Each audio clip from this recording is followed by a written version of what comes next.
right, fellas, you know what time it is. What's up, guys? It's Tony here. Welcome back to Man Cave Studios. Ladies and gentlemen, today we are going to talk about some heavy music. We're going to talk about Volbeat's new album, God of Angels Trust, and then we're going to talk about a pretty heavy album by Dream Theater, one of their heaviest albums to date. But first, we do have to talk about the new riffs, and there really is only the one new riff to talk about, broken down into 10 smaller sets of riffs, which are the album God of Angels Trust. What an album this is. This is maybe some people are saying this is Volbeat's best album to date. I don't think it's easy to refute that, um, given that this is quintessentially Volbeat. This I mean, first of all, you've got to talk a little bit about Volbeat's path, right? What's their career been like? 20 years now. They've been at this for 20 years. They started off, their first album was The Strength of Sound, the songs. It was this heavy rockabilly type album, which is funny coming from a Danish band. Um, And after that, their sound was a mixture of this sort of Metallica heaviness and then that sort of country slash country western at times influence that you would hear kind of down south in the United States. So they sort of started transitioning to a little lighter stuff, um, more of hard rock, I would say. Like they were pretty much all in with the rockabilly theme with Outlaw Gentlemen and Shady Ladies, but there was still a lot of metal in that album. And then when they got to Seal the Deal and Let's Boogie, that album was a little bit farther removed from what they'd done previously. There was a lot less metal on that album outside of the singles, which ironically, the heavier songs on that album, as I mentioned in the blog post where I reviewed this album, the heaviest songs on Seal the Deal and Let's Boogie are the ones that get played everywhere. Um, Seal the Deal, obviously, the title track, and Devil's Bleeding Crown. Black Rose also, but that's a little bit more mainstream-ish hard rock. I wouldn't call that metal necessarily, and there's nothing wrong with that. It's just not heavy metal like the conventional sense. Um, so they released Seal the Deal and Let's Boogie. Then they released Rewind, Replay, Rebound, and that is simply put an album for the mainstream. That is very far removed from their early work. Um, and I like that album. Actually, there are some really good tracks on that album. But it is hard rock. It is not heavy metal. The early stuff is heavy metal all the way through. This is hard rock, and there were some great hits off this album. Um, but a lot of the longtime fans, a lot of people that had been listening to Volbeat for years since the inception, they sort of started to complain after this album because it was farther removed from what they'd done previously. So a couple years later, in December, they come out with Servant to the Mind, and Servant to the Mind is was my second favorite album of Volbeat to this point. It's heavy. There are some songs on that album that border on thrash metal. There's "Say No More," which is my favorite Volbeat song of all time. Um, you've got Devil Rages On, you've got The Passenger, Temple of Ikura. I love that song. I did a stupid music video dancing thing to Wait a Minute, My Girl on this channel. Fantastic. Yay. Sacred Stones. I have a funny story about Sacred Stones actually. So when I don't look up set lists in advance, so when they started playing Say No More, I was losing my mind when I saw them in February 2022. And then a few songs later, I think after that, they started playing Sacred Stones, and there were people sitting like 5 rows in front of me to the left, and they started freaking out the same way that I did. And I was like, yeah, that's the type of emotion that this band elicits from its fans sometimes. When you play their their favorite songs, which it's really hard not to play the hits for them because they're just a fantastic band. They freak out. Um, Servants of the Mind was a fantastic album all the way through. Now, 3.5 years later, they come out with God of Angels Trust. Now, I knew from the singles that this was going to be a good album. Like when they released Time Will Heal, I thought, okay, I hope this is not like Seal the Deal and Let's Boogie, where the hit songs are the only ones that are heavy. But I didn't anticipate that that would be the case because having listened to By a Monster's Hand and In the Barn of the Goat Giving Birth to Satan's Spawn in a Dying World of Doom, I'm going to say that name in its entirety every time I reference that song. Those two songs were fantastic. Um, so I knew that this was going to be a good album. The first time I listened to this album, I I had to just I realized that there was going like this was going to be a good album. So I sat down and I did something that I'd never done before. I turned off all the lights. I have a fake fireplace over here. I turned on the fireplace so I could have a little bit of light. I put on my headphones and I listened to this album all the way through and I did nothing else at the time. I just sat right behind where I'm sitting now and listened to this whole album in its entirety. And it was a fantastic experience. I was able to concentrate on like all of the, like, usually when I'm listening to an album for the first time, I'm kind of listening to it, but also doing something else. But I saw, 44 minutes. All right, I can sit there for 44 minutes. It's not Dream Theater where I've got to sit through a 25-minute song. But this was like sitting there and listening to this and seeing like it just created this. Maybe it was a little bit, you know, over the top, but I that was it was crazy to listen to in that sort of setting. In a dark room, listening to this album, doing nothing else at the time, just concentrating on the music. Fantastic. And so this album starts with the song Devils Are Awake. I'm going to have to pull up the track list because I'm going to forget. Every song except In the Barn of the Goat Giving Birth to Satan Spawn in a Dying World of Doom, because who could forget that name?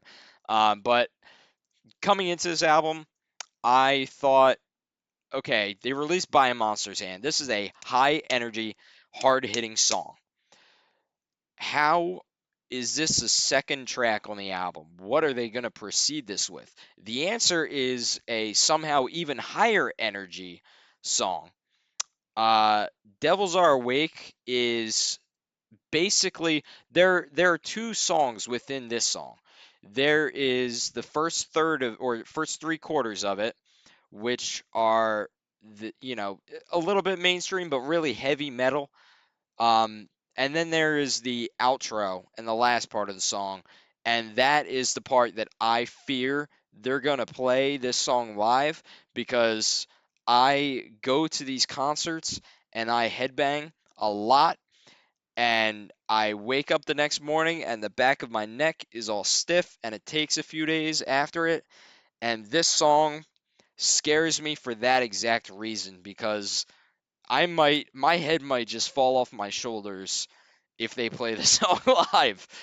Like the ending of this song is otherworldly. Like I can't even explain. Um, then you get into By a Monster's Hand. I have a hard time accepting singles and albums on the first listen because I think about this I don't like this compared to their other work. Like when A View from the Top of the World by Dream Theater came out, I'm a big fan of let's see if I can point in the right direction. This album, I'm a big fan. Nope, this one. Distance Over Time, big fan of that album. That was my favorite Dream Theater album of all time. So anything that followed it up was going to be disappointing to me. And that kind of was listening to that for the first time. I thought it's a little too chaotic for me. Listening to this album for the full time, and specifically this single, By a Monster's Hand, I knew instantly that this was going to be a hit. Like this was just immediately a great song to me. I didn't have to ease my way into this. This was a great song from the first time I listened to it. Which is tough for me to really. I mean, almost any album that one of my favorite bands has released over the last several years has been that way. Even I love Power Nerd by Devin Townsend. The first listen was not the case. Um, Dividing Lines by Threshold, love that album. First time I listened to it, I thought, it's great, but it's definitely not their best work. But I love that album. I didn't love that album the first time I listened to it. Servants of the Mind, actually, when that came out, I love that album from the outset too. That was actually what got me into Volbeat to begin with, which is the reason why I'm wearing a Ghost shirt here. Basically, how I got into Volbeat. I know I've been very critical of Ghost in the past, um, with the new album and everything, but Ghost announced they were touring with Volbeat in I think September 2021, and I thought, okay, I should do a little bit of digging, see about Volbeat.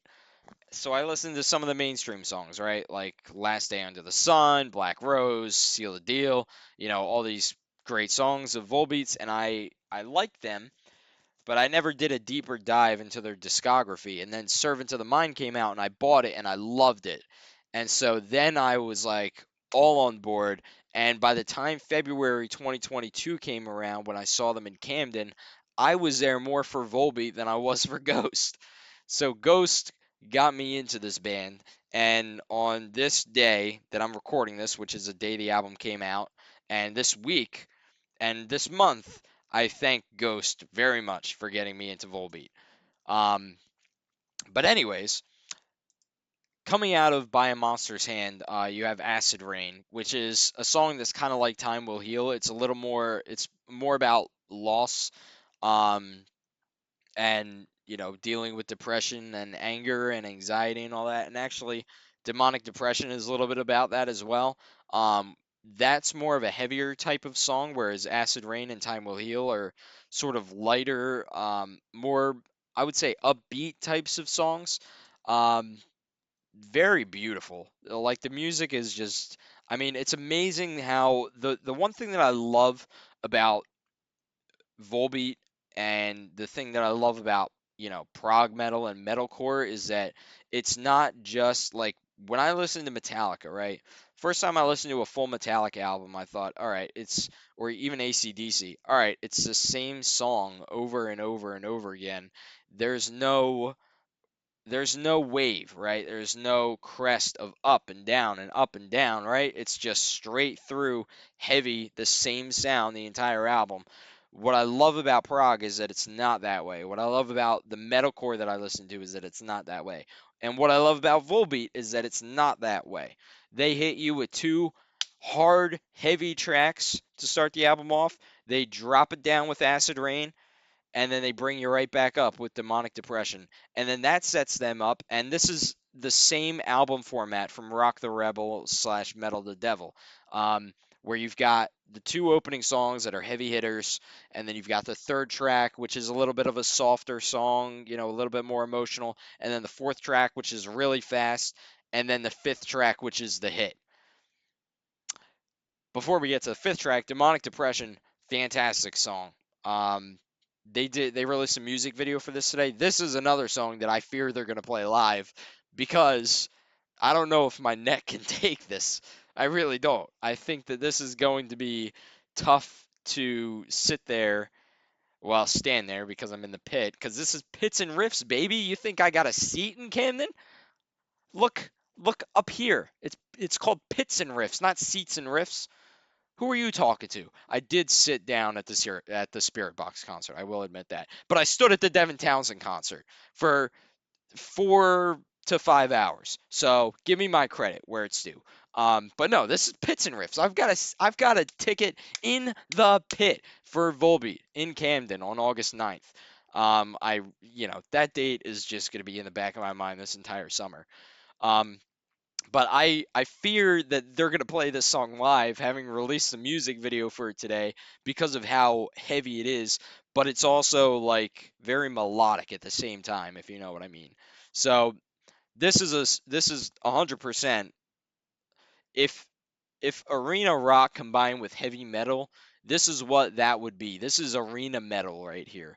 basically this entire album, but this song in particular, which is kind of the crux of the whole album, heavy hitting with emotional lyrics. If you simplify this album into 5 words, that's what it would be: heavy hitting with emotional lyrics.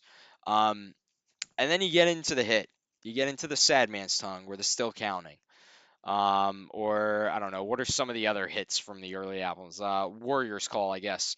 Um, I don't know. I have my hits, and then there are the hits that people think are hits that I don't agree with, but whatever. Um, Black Rose, maybe it's your Black Rose of the album too. I but the structure of this album is so much like Rock the Rebel, Metal the Devil. I can't think of any song that this relates to more than Sad Man's Tongue, and it sounds like it too, right? Because I mean, even the band said it. The band said that it's supposed to sound like Sad Man's Tongue.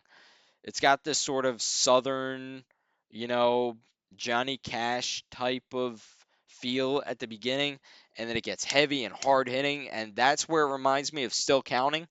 Um, and then towards the end of the song, that's when you get the whole name of the song: "In the barn of the goat, giving birth to Satan's spawn in a dying world of doom." Um, that's where you get those lyrics, and you can't. I mean, I cannot. They're gonna play this song live. There's not even a question in my mind that this song is getting played live. This the entire tour. Not even like there's not a single night on this tour in Europe or in America or anywhere else on Mars and any other planet where this song is not getting played live. It is 100% getting played live everywhere, which is fantastic. So, but at the time when the song ends, it's incredible. I can't even remember what I compared it to something when I was reviewing it, and I can't remember what I compared it to. But it's just a fantastic song from start to finish. Um, let's see if I can find it. Probably not. Um, Sad Man's Song, I said, it also reminds me of Devil Rages On a little bit. Um, but again, it's not just new versus old Volbeat. It's just their identity, right? This is just who they are. This song kind of epitomizes it, right? It's a mixture of the old stuff that people like and then the newer stuff that people also like. At least the real fans also like. And then you go from In the Barn of the Goat, giving birth to Satan spawn in a dying world of doom, to Time Will Heal, which slows it down again. And again, I love that sort of wave, right? They go from two heavy hitters in a row right into Time Will Heal, which is a little slower, a little happier lyrically, I think. Musically 100% happier. It depends on the way that you view it. I think it's more of a happy song than a sad song, which I think is kind of the point. It's all about kind of breaking free of the emotions and emerging victorious from having to deal with all of this loss in life, which everybody goes through. So I love this song. Um, and then you get into 4 songs that are just heavy hitters all the way to the end, which is what you pay the money for to buy the album. You better buy the album. Better Be Fueled and Tamed is fantastic. That and At the End of the Sirens, I like those 2 songs a lot. Um, this is an album with no skippable tracks. Like, you can't skip a song on this album.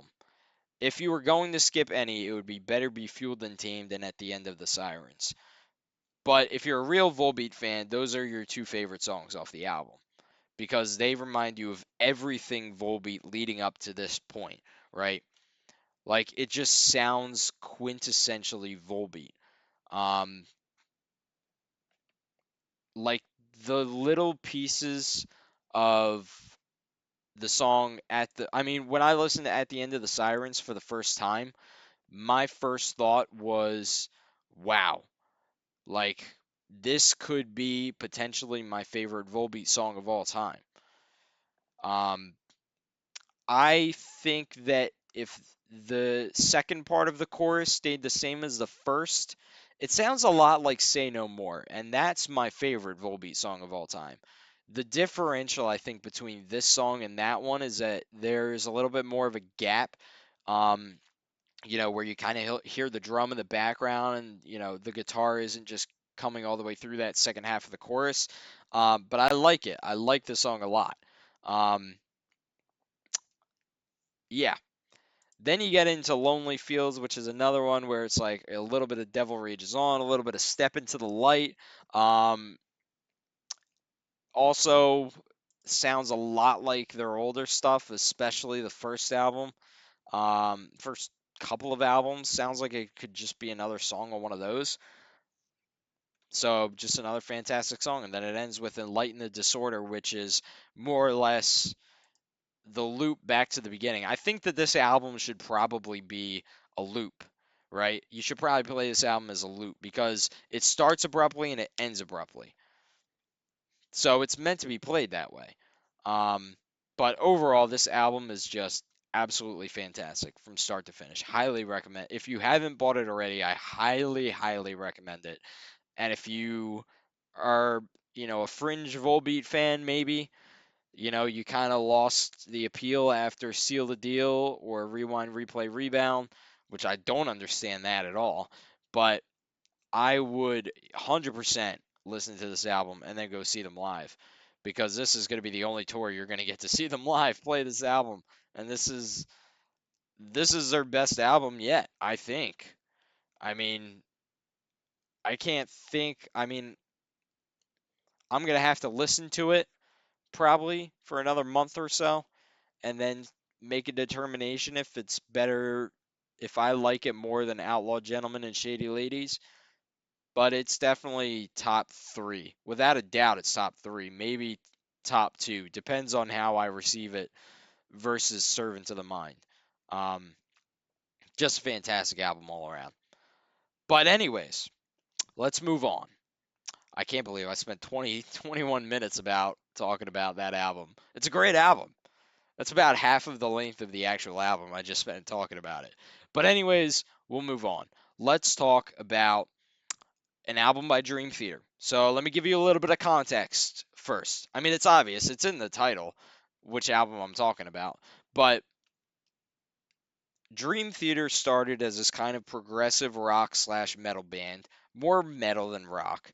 Um, their first album I don't really listen to, When Dream and Day Unite. Their first album where they had identity was Images and Words, which was a fantastic album. Um, they went from that into the sort of that Images and Words was kind of a mix of like 80s prog metal and with a lot of Rush influences, especially in Metropolis Part 1. A lot of Rush influence in that song. They go from that to Awake, which is more of a heavy hitter.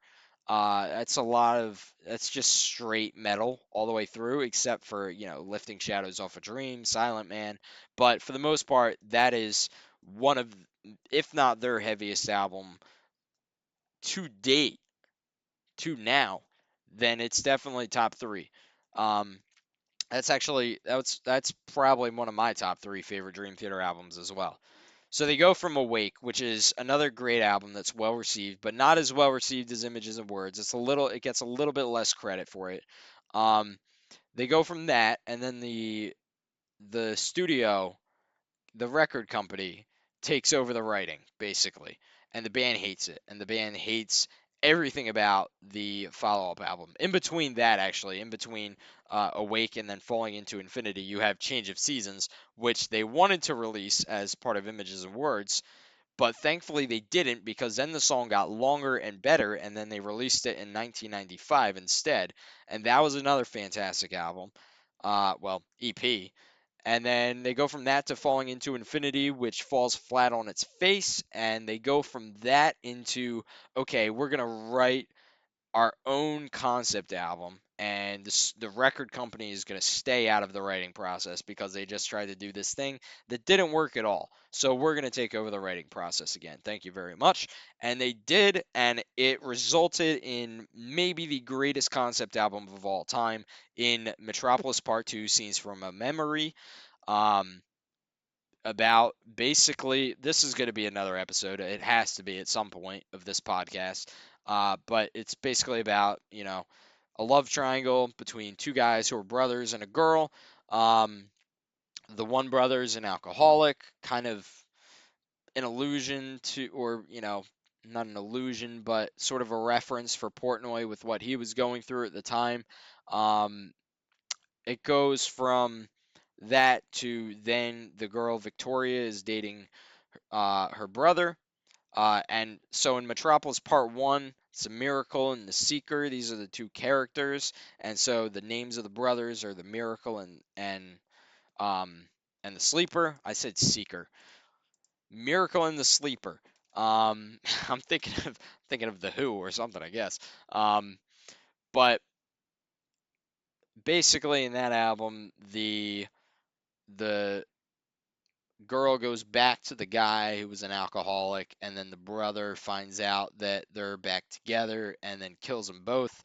Um, and this was a very well received album by the prog community. And this is what kind of started to give them their identity, right? But this is also a little bit of a lighter album, right? There's a little more prog rock in here.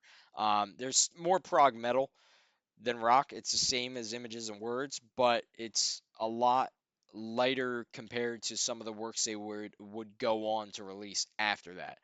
Except Home, which is really the heavy metal track of the whole album. But there's a lot of prog in this. With 6 Degrees of Inner Turbulence, which is a follow up to that, it's a lot of metal.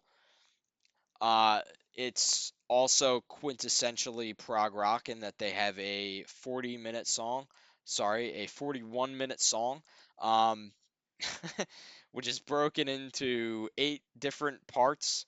So that's fantastic, and I love that. I actually didn't originally like 6 Degrees of Inner Turbulence the first time I listened to it, but Glass Prison, Blind Faith, Misunderstood, Great Debate. It's just super heavy. War Inside My Head, which is part of that 41-minute song named after the title of the album, which is 6 Degrees of Inner Turbulence. Um, War Inside My Head, Test of Something All, About to Crash. I just love these songs. Um, then they go from that, which is a little heavier, and this is the first album where they really define who they are, right? With Train of Thought. Because to this point, it's like, all right, there's some elements of prog rock, there's some elements of prog metal. Which are they going to emphasize more? And they made a very clear determination with this album that they're going to be more metal than rock going forward. They are going to be hardcore prog metal, and they're going to be pioneers of the genre in doing so. And then, after this, they go on to release several more albums that are kind of like this, but we'll get to that later. So you start this album off with As I Am, which is a fantastic album. I actually need to look up the singles for this album because I don't know what singles they actually released in what order. Um, but you start the album off with As I Am, uh, which is this, you know, I don't want to give away who this song is really about because it's not confirmed. But the sort of premise for the listeners, to sort of let one live their own life, dictate their own terms, how they write their story. But the actual song is about somebody telling John Petrucci how to write songs and play guitar, and John Petrucci not taking kindly to it, so he releases this song. This is a very angry album. You're gonna find that out. Um, in the middle of it, he has this fantastic guitar solo in which he kind of showcases, like, "Hey, don't tell me how to write. Look at this," which is fantastic. This actually reminds me of the song "Failure" by Devin Townsend, which is, a little bit different because that song is more about, perceiving himself as a failure, whereas this is about, other people to an extent. I mean, there are a lot of similarities in the song. Um, because it is a little bit about writer's block. Um, Let me find the lyrics. Taking in the view from the outside, feeling like the underdog, watching through the window. I'm on the outside. living like the underdog. Still running uphill, swimming against the current. I wish I weren't so. We're going to keep this family friendly, so I'm going to miss that word. Feels like I'm stuck, lost in a sea of mediocrity. Slow down, you're thinking too much. Where is your soul? You cannot touch the way I play or tell me what to say. You're in the way of all that I believe in, which I believe this passage kind of is a mixture of like the right dealing with the writer's block and then also dealing with people telling him how to write, this one person in particular telling him how to write. um Whereas the lyrics for Failure by Devin Townsend, um it's really similar because there's this epic guitar solo in this song which is basically the same thing, like show them what you can actually do. um you know, do you know you're forgiven all the way now? Follow me and you will see there's no way out. Um, could have been a martyr. You fool, you failure. I won't fear this. I want to play for the world. All these fears go alone. Just a fantastic song. And this is all about, dealing with um, basically writing music and feeling that he's not good enough to write music and then, trying to get over that and getting out of the whole self-deprecating stuff. Um, so both songs are fantastic. As I Am is incredible. Then you go from that into the second part um, of the 12-step suite, which is This Dying Soul. So in Glass Prison, which is the first part of this, Portnoy kind of eventually sees a path out of alcoholism, which is what this suite is about. Um, so the next two steps are Reflections of Reality, Revisited, and Release. Reflections of Reality is named after some lyrics from, oh, what's the song off Awake? Um, The Mirror, I think. I'm pretty sure, which is also, The Mirror is also sort of about, the battle with alcoholism and how it sort of affected his life. I don't think it was as prevalent then, though, but I don't entirely know because, the rap kind of addresses it. He's been hooked on alcohol since he was 21. He lived in a broken home. He was living on his own. Um, you know, he's kind of this party animal. There's no guidance from adults. He's kind of out there sort of trying to find his way on his own at such a young age. So I think the rap is fantastic. This also, if you're, again, the Rush influences with this band, they're everywhere.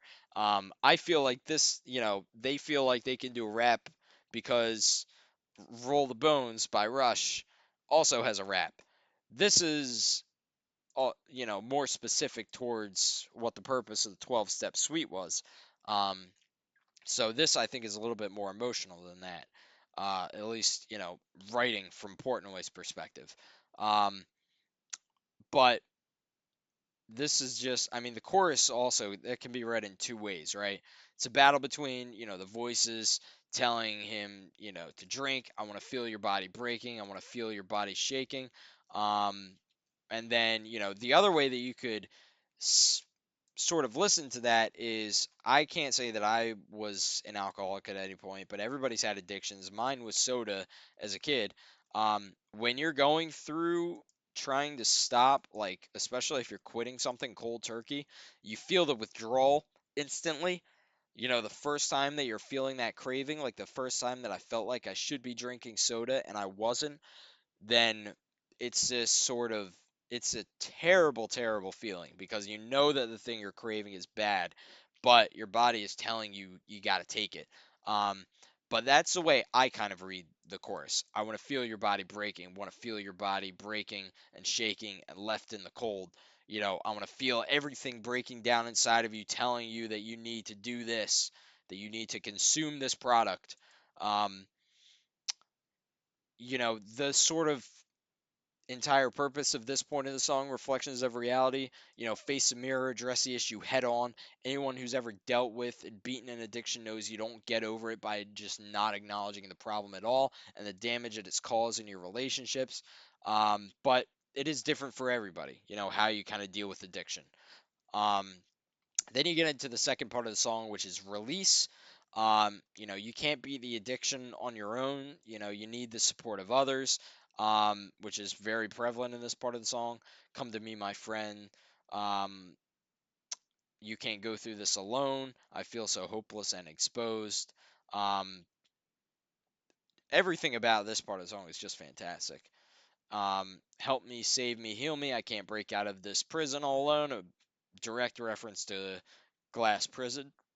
And then it sort of ends with this, more upbeat.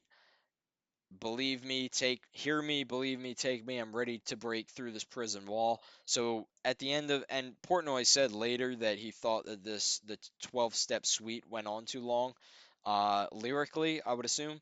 Um, but it is sort of ending the same way as Glass Prison is. Um, and then Root of All Evil is kind of picking up earlier in the song too. It sort of feels like at times. Um, but again, addiction is different for everybody. So maybe the 12-step suite means different things for different people based on who their addiction is impacted in their life. Uh, this also, I mean, the 12-step suite in general reminds me of Sanity's End by Threshold, which is another fantastic song about, addiction, especially to, um, that's more about like harder drugs like LSD and stuff like that. But alcohol kind of is a drug, and it's a lot more accessible and easy to slip into alcoholism. Um, this band has always released songs that are personal to them. Some bands don't do that. They kind of skirt around the edges or they write songs and then they're not clear about the meanings of them. Like Tool, for example. They write songs and then most of the time you think you know what it means, but they don't really define what it's supposed to mean, like what the inspiration for the song is. So it's almost two dimensional in a sense, whereas Dream Theater, it's like, all right, this song is about addiction, right? I gave up my soda addiction the same summer that I listened to this song for the first time. Um, it means different things for different people. It's about Portnoy's battle with alcoholism, the whole 12-step suite is.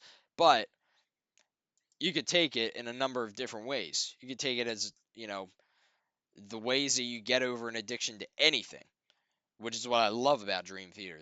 That's what they do. They make songs that have a direct purpose, but also could be applied to anybody's life. Anybody who has ever dealt with any sort of addiction. In this particular example. Then Endless Sacrifice. That's another one. This one is um, John Petrucci wrote about being away from his wife for a long period of time, the pain of touring and being away from his family, which is, what musicians have to do. They kind of have to, step away from their homes and their families to tour, to make money because this is their career, this is a path that they've chosen. And he kind of, questions, why did I do this throughout the song? Um, Trying to find the exact lyrics, but um, he writes about this, and it's really just, I feel like, by the way, if you listen to this and then you listen to Never Enough from Octavarium, you can kind of understand, what this band in particular goes through. Um, I heard a story about, there was a Formula One driver who was signing autographs for 2 hours until he had to leave and he couldn't anymore. And, the last person that got cut out talked to him about how much of a I can't say the word he is. Um, and then he sort of understood like I can't satisfy everybody. So you listen to this song and you understand like what these guys go through, and then you listen to Never Enough about like the criticisms that the band receives, which Never Enough was from the next album. And it makes complete sense to you. Like, wow, these guys, like, it's not easy. It really is not easy. I mean, you think that these guys just go up there and they're just having fun playing instruments, but in reality, that's not the case. They're leaving their families, and this is like their career. This is a path that they've chosen, and they don't want to take another path, but these are the things that they kind of have to sacrifice in the process. Um, try to stay alive until I hear your voice. I'm gonna lose my mind. This is a chorus. Someone tell me why I chose a superficial life. Someone tell me why I chose a superficial life. Kind of questioning the career, constant compromise, endless sacrifice. Basically, the sacrifice. You're basically. I kind of realized this earlier in the year, this year, because I had some things going on my own, but I had to make a decision basically on where I wanted to be for a long period of time. Um, and the thing that led me to deciding between two different things was I'm not going to get to make this decision again. So I'm going to have to, like, if I choose one thing, I'm going to be away from my family for a long period of time. If I choose the other thing, I'm still going to be with them. This is you get one shot at this. I've said, especially recently, I've said over and over, you get one shot at life. Just one. I don't care what your religion is. I really don't. You get one shot at life. At this life. Regardless if you believe in reincarnation or not. But think about if you're watching this video right now, think about how privileged you are. Even if you've had things go horribly wrong in your life, you're still pretty privileged. Um, and you only get one shot at this life with these people that you're surrounded by. So when I made that decision, that's what it ultimately came back to. Am I going to spend several years, um, barely seeing my family, or am I going to see my family, how I want to every day? I get one shot at it. So, um, and then thinking about it from Dream Theater's perspective, and even other artists like Devin Townsend, when they announce these hiatuses or you don't see anything from them from a while, it makes sense because, time is super limited. You only get one shot. Every moment you spend away from family is a moment you're never going to get back. Now, if it's about something you love, that's your decision. Um, but when these guys step away for a long period of time, it makes a lot of sense to me because it's like, okay, they want to spend time with family. You only get a limited amount of time with your family. Um, Honor thy father. I thought I read somewhere when I was a kid that this song was he was writing this song for his actual dad because he didn't want to write a thank you love song, which he eventually did with the best of times, but so he wanted to write a hate song, but it wound up being about a stepfather and it was a very sincere song, not a joke song. He kind of claims that his stepdad was uh, I can't say the word, um, not a good person, let's say that. Won't take time to see his step granddaughter, which is Mike Portnoy's daughter. Makes that very clear right off the bat. Um, I'll see her when she's older and I'll bounce her on my knee. Well, and then, he spends this song talking about, all of the bad things that his stepfather has done. The movie quotes I think are genius and further telling not just his story, but the story of broken families. If I can find the YouTube video, I'll link it in the description. Um, but trying to deal with it through therapy, through all these different things, through trying to compromise, and then just the other person not being willing to meet halfway. And so there's a lyric in the song, "You're the rotted root in the family tree."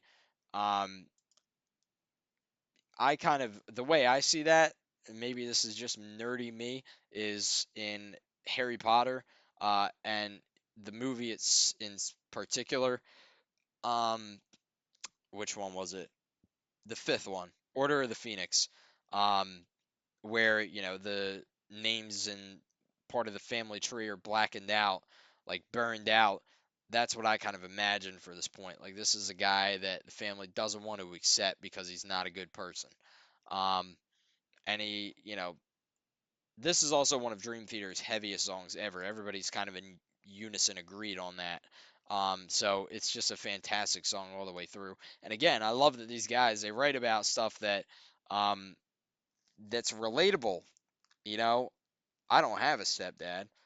I have a great family, but you think about this with other people in your life, and there have been previously other people in my life that are like this, where they're family, but they're not good family. Um, I'm not going to go into specifics, but I love the family that I get to see every so often. There's one member of my family that I haven't seen in maybe 15 years, um, that I never really liked. Um, and he sort of same thing, took advantage of an outreached hand, basically was not a good person when he really really had to be, and he'll never be able to get that back. um so I never liked him, so this song kind of reminds me of that. But yeah, I'll try to leave the movie quote lyrics because those are also fantastic. I tried to watch one of those movies, but I couldn't buy it, so I tried to watch it on a website, and it like skipped through most of the movie, and I was like, well, this is dumb. Why am I even sitting here watching this? Um, Whatever. Vacant is sort of a sadder song, sort of a slower song, and it also feeds. It's sort of a prelude in the stream of consciousness. It's about James LeBrie's daughter having a seizure and going into a coma. And again, this is how much I like these guys. Um, I need to find the forum post though, because LeBrie talked about this song in particular. Um, and of course, I'm not going to be able to find it. But this is basically, you know, 3 days before his daughter's. This is what he says. 3 days before his daughter's seventh birthday, she had a seizure and went into a coma for 3.5 hours. The doctors told his wife and him that she might have had a stroke. Um, Hold on, an ad just came up. While they were about to do a CAT scan, Chloe came out of it, which is his daughter. It was a miracle, and never again did she have incident with this type of situation. The doctors never did give us a full diagnostic as to what really happened. Quite honestly, I think they were just as baffled as us. Nothing before or since has ever left me feeling as distraught or helpless.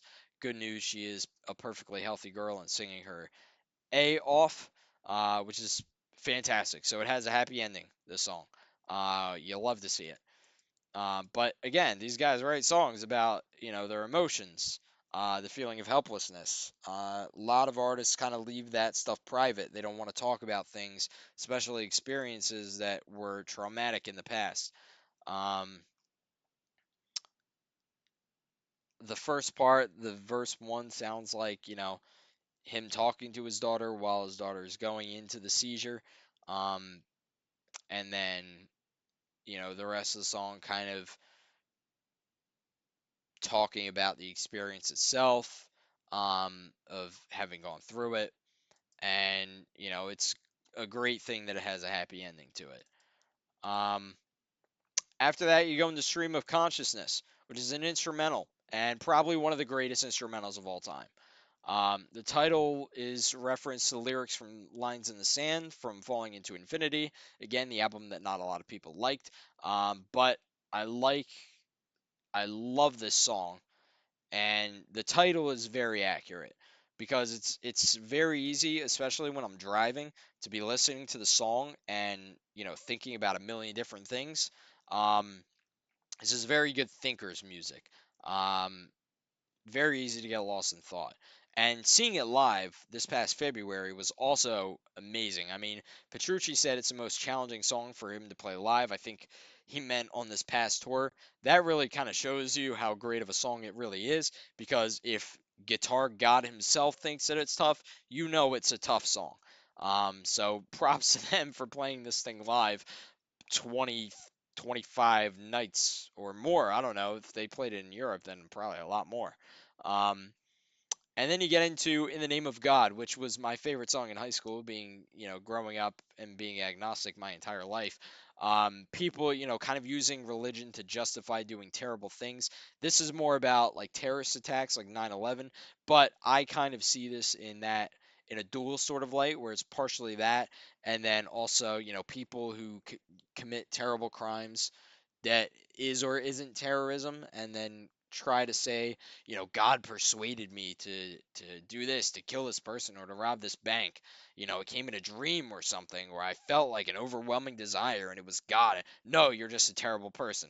It's like the people that use astrology to justify their shitty actions. Sorry, I just cursed. My bad. I'm not re-recording this. Um, whatever. I get one curse word. Isn't that the FCC rule? Whatever. Even though this is an FCC regulator, I'm gonna say it anyway. But you know, you're just a terrible person. People just won't accept that they're terrible people. If you kill anybody, if you hurt anybody, I don't care. You're a bad person. I don't care what you believe in. I don't care who you are. You're not a good person. Simple as that. The best lyrics of the song. There are two sets.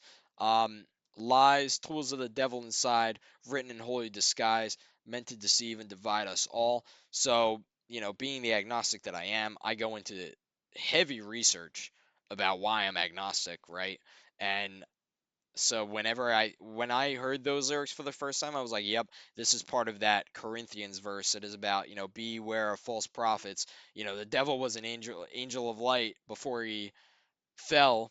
Um, Ironic that we're talking about that in the same uh, as we're talking about God of Angels Trust, and then specifically in the barn of the goat giving birth to Satan spawn in a dying world of doom. That's fantastic. So full circle moment here in this episode. Um, but I also like the lyrics. They can't tell where God ends and mankind begins. Yeah, exactly. You're in control of your life. You ever heard of that? What's that? The watch. What is the name of that theory?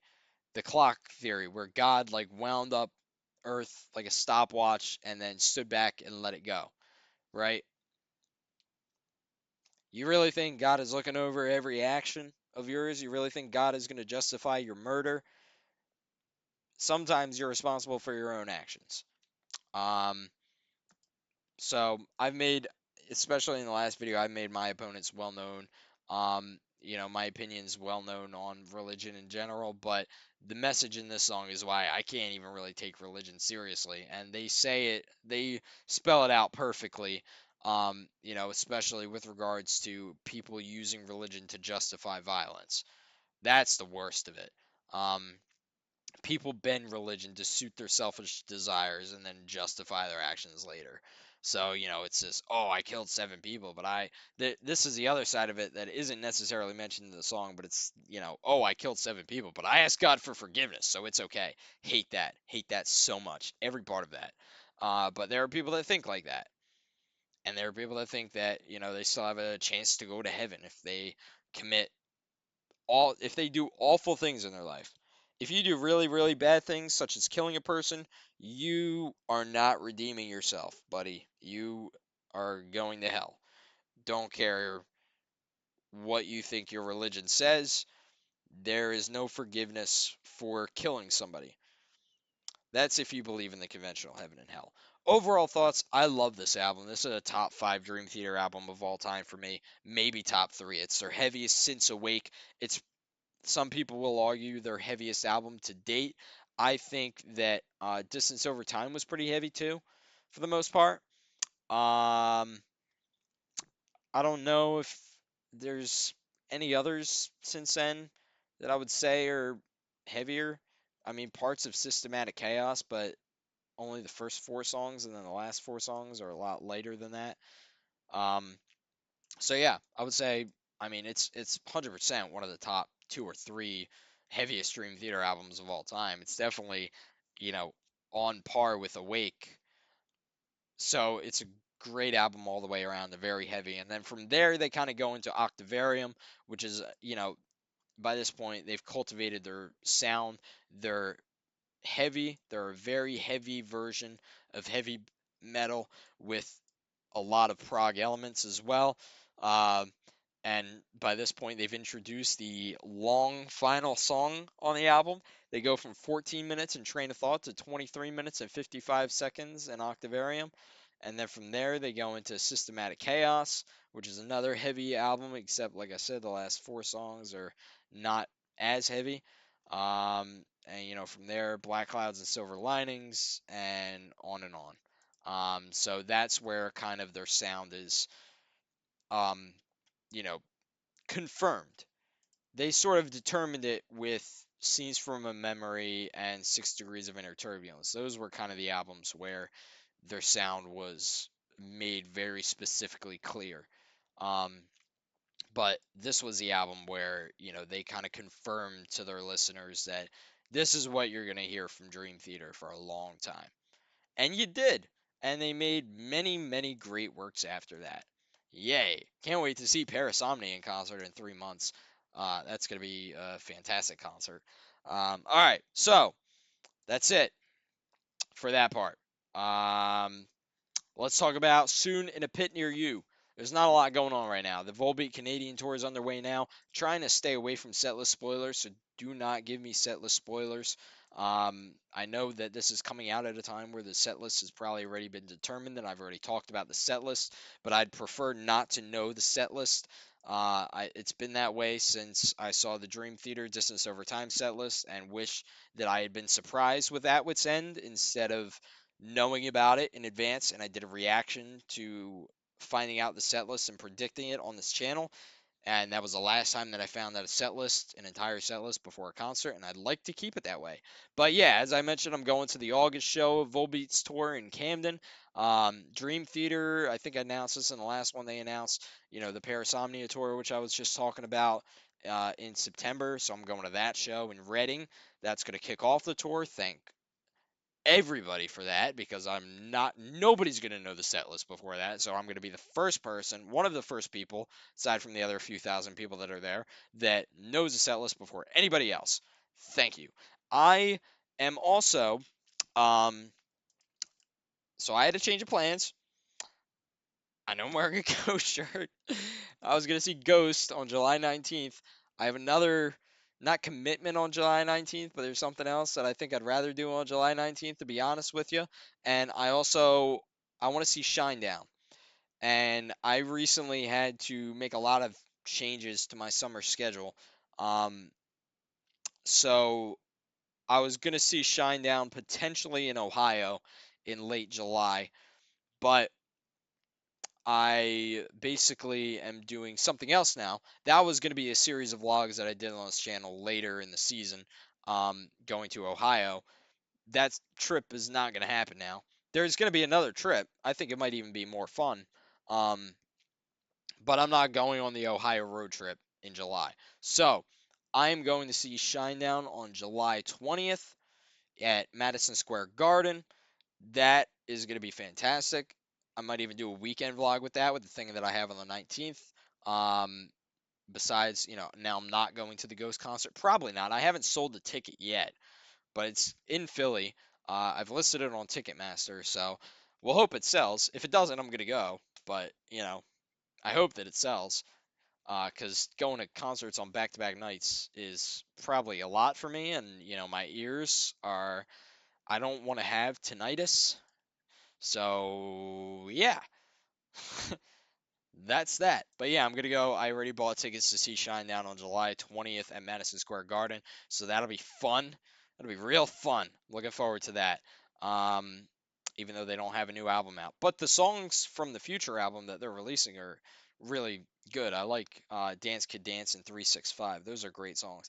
And I'm interested to see how much of Planet Zero they play, because some bands play a lot from their second most, well, I guess it's still their most recent album, but, now they're gonna release a new album, so I'm interested to see, now that they're gonna release a new album, how many songs they're gonna play from the last one they put out, which was 2022 at this point.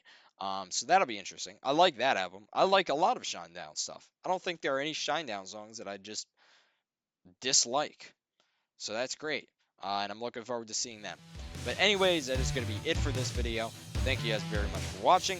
I'll see you next time on Pits and Riffs. Peace out, broskies.